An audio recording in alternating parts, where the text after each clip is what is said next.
قرر القضاء الإسباني السماح لشرطي مغربي بالمكوث في إسبانيا ريثما ينظر في طلبه بالحصول على اللجوء.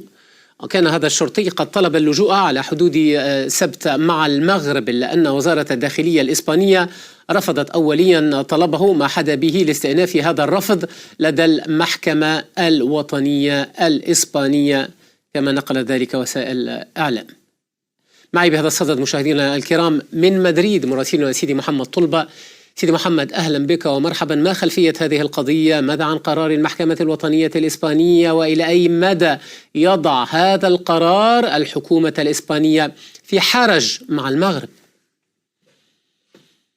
مرحبا حكيم. هذه القضية بدأت قبل أسبوع من الآن، عندما عبر إلى الحدود الإسبانية، إلى الجانب الإسباني من الحدود المشتركة بين إسبانيا والمغرب حول سبتة وتحديدا في منطقة تراخال.